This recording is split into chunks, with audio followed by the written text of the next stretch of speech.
Hi, kindergarten. I hope you guys are all doing well and had a great Easter. Hopefully you didn't eat too much candy. I know that all of your teachers miss you and I miss you too, but I have another project for you to work on this week, and you are going to need to hunt around the house for a couple things. But before we get started with what you're going to have to hunt for, this is what we're going to be working on today. We're going to be talking about an artist named Wassily Kandinsky, which is a kind of funny name to say, but if you could try and say Kandinsky, I'd love to hear it. So Kandinsky was an artist who was born in Russia, and he actually didn't go to school to be an artist right away. He went to school to be a lawyer. It wasn't until he was in his 30s, which is probably about the same age as your moms and dads, that he went to study to be an artist. So we're going to try and make some fun art in the style of Kandinsky. Now you are going to need to find a couple things. So if you could find just some cups of different sizes, this is just a little like cup for sauces, or some lids, a glue stick, anything that's a circle. You're going to want a couple different sizes of circles. So if you have a stencil with a bunch of circles, that's great, but not everybody has that. So lids and cups are a perfect alternative. You're also going to need a white paper, any size you have, a pencil, markers, crayons, colored pencils, anything that'll make some color, and we'll go from there. So here's a better look at the finished project on what we're working on today. Now, Kandinsky and lots of other artists often show movement in their artwork. And movement with our bodies is moving our hands, our arms, our legs. But in artwork, the way artists show that is by overlapping shapes, drawing lines around the shapes to make it look like they're moving. And Kandinsky did a lot of that. When you look at a lot of his paintings, there is a lot of movement. So the way we're going to do this is we're going to take all of these different cups and lids and things that I told you we're going to need to make all of our shapes, because we're only going to use circles and lines. If you have a ruler or even a straight piece of cardboard, you might want to grab that to help you make straight lines. But the way we're going to start is just by mixing and matching these different size circles that we found. And the great thing about cups is you have two size circles right there. The top of the cup is one size, the bottom of the cup is another size. So I'm just going to start tracing circles with my pencil. And it's okay if they overlap. That helps add the feel of movement. You might need some help to hold the cup, because sometimes the cups want to move while you're tracing. So that's where it's a good time to ask a mom or a dad or whoever's home with you to hold the cup while you trace. And I'm actually going to keep switching my circles up as they go up my paper.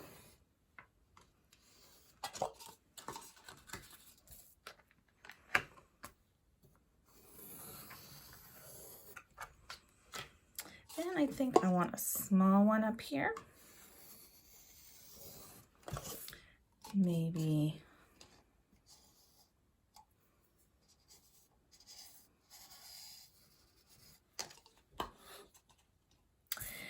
so now I have a bunch of circles. I'm going to add some more circles in a minute, but I want to show you how to do some of these straight lines. So what you can do is just draw a straight line anywhere you want in these circles. You don't have to do exactly what I'm doing. You're just making sure that your project only has circles and lines. We're not using triangles or rectangles. If you happen to make a triangle or a rectangle just by how you draw these lines, that's okay, no big deal. But we don't want to draw any other shapes. So I just quickly drew a couple other circles and straight lines in here, including this one here where I have a circle inside of a circle inside of a circle. Also helps to make it look like everything's moving with our paper here. The next part is you're going to want to take a marker, or if you don't have a marker, use a black crayon, a black colored pencil, a black marker, a black crayon, something that's black. And you're going to just very carefully go over those pencil lines that we made for all of our circles and straight lines. So I've gone ahead and just traced a bunch of the circles well. You don't need to spend your time watching me trace. But when you go to trace the straight lines, if you want to take the ruler or the piece of cardboard that you used and hold that against your line, it'll help you make a nice straight line again. And you don't have to use just straight lines. You can always use zigzag lines or wavy lines too. I just chose to use straight lines. Okay? Now that we have everything traced, if you have pencil lines that you missed a little bit, you can go back and erase those. Even I have some. Sometimes it's hard to trace right on top of those pencil marks. And the next thing we're going to do before we start to add color is we want to add the little lines to make it look like everything is moving. And all of those is just little lines. They're not real big, they're not real long, they're small, and they're usually more than one of them together. So if I put some here, there's one, but I need to have a couple, like 2 or 3, to make it look like the circle is moving, like it's almost bouncing a little bit. Same thing up here. And you can see I have 3 lines, but each one just gets a little bit smaller as it goes back. Just helps it look more like it's moving too.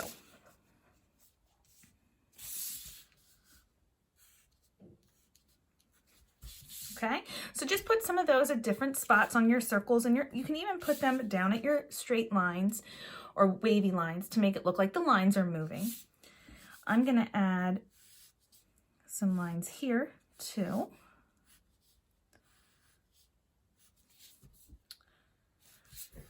Just to make it look a little more interesting and help make it look like everything is moving. Now comes the fun part of coloring. For the coloring, you really can use, like I said, anything you have, markers, crayons, colored pencils. Again, if you have watercolor, feel free to use some watercolor. For the most part, I used markers and crayons on this one. I did use a little bit of watercolor for some of the circles, but if you don't have watercolor, you don't have paint, markers and crayons and colored pencil will work just fine, okay? And what you want to try and do is try and keep like colors together. So on this one, you can see I have 2 different purples. I have a crayon purple and a paint purple next to each other. Same with the blues. Here I have 3 different blues just with different markers and crayons.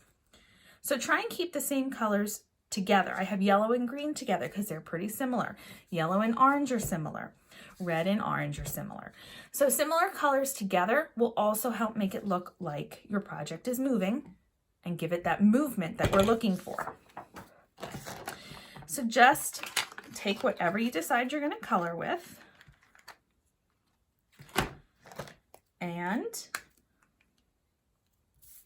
you can start coloring. Or like I said, if you want to paint some, go ahead and paint. This is a project a lot like last week where you can use a bunch of different things to get the color. You don't have to use just one type of material. You don't have to use just crayons. You don't have to use just markers. But you want to make sure that you take your time. You really stay inside the lines. Color as nice and neat as you can. Just like you would do if you were in the art room with me.